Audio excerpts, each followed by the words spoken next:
qabsaawaa ganama kan qawwee hidhatee bosona keessa taa'ee woboo wajjin qabsaa'u ture jechuudha. Qabsaawaan mirga dhala namaa keessaa fi uummata Oromoo nama ture. Isin hundinuu ni beektanii aktiivistii Caffee Raammis biyya Ameerikaa Joorjiyaa irraa OBN irratti interviyuu kallattiidhaan godhe irratti mee waan inni jee wajjin dhageenyu. Biyyaalessa dursuun biyyaarsaa kafalchiisuun qabu kan jedhan Ameerikaa Atlaantaa Joorjiyaa irraa Abbi Caffee Raammis dhimmi dantaa biyyaalessaa irraa OBN waliin turtii tolchan. Dubbi mumkaan irraa Abbi Caffee Raammis dantaa biyyaalessaaf yaaduun dhimmi dhuunfaa kan dantaa biyyaalessaa miidhirra fagaachuun murteessaa jedhan. Biyya keenya keessa bakkee gurguddoo turizimiidhaa kan duraan yeroo dheeraadhaaf awwaalamanii turee jira.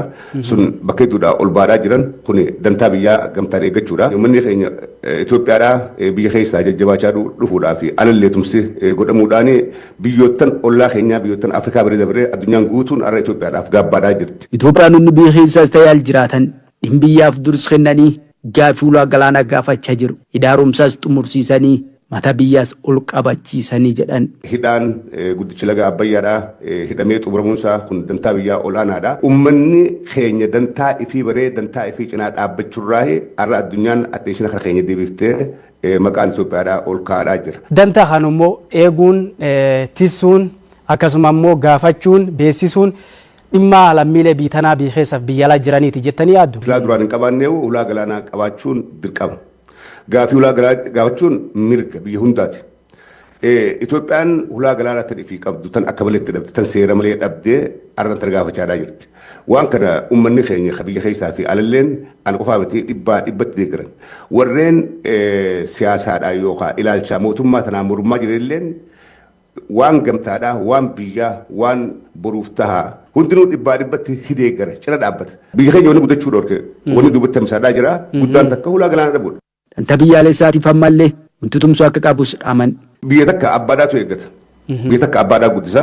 Uummanni keenya har'a wanni irratti fokas godhuu qabu mootummaa fi cimsuu diinagdeedhaan ijaaramuu akaadaamiidhaan teekinooloojiidhaan ijaaramee waan qabu hundaanuu gamtaadhaan hoyoo hojjete yooni mootummaa tanaa wajjin dhaabbatee wajjin soso'uu danda'e uummanni keenya alaa fi keessalleedhaan wajjin dhaabbachuu qaba biyya fi guddisirratti. Biyyi Itoophiyoo guddaatti hundumaaf lammiilee isii hundumaaf guddisuus lammii lummisiitii kan jedhan Abbi Caffeen guddin waloo biyyattii fi sammas ijannoo tokko qabaachuun murteessaa akka ta'es dhaaman turtii addaatti OBN waliin tolchan kanaan.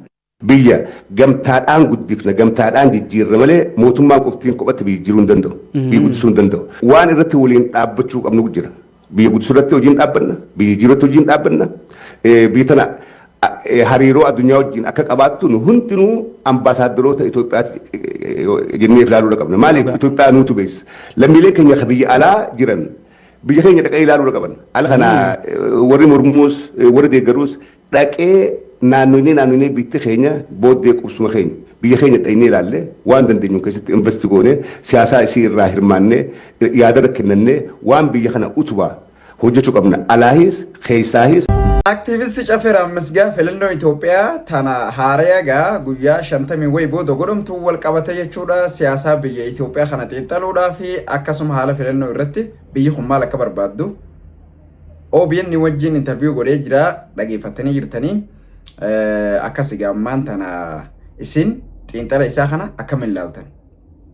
Ani ammoo xiinxala bareedaadha.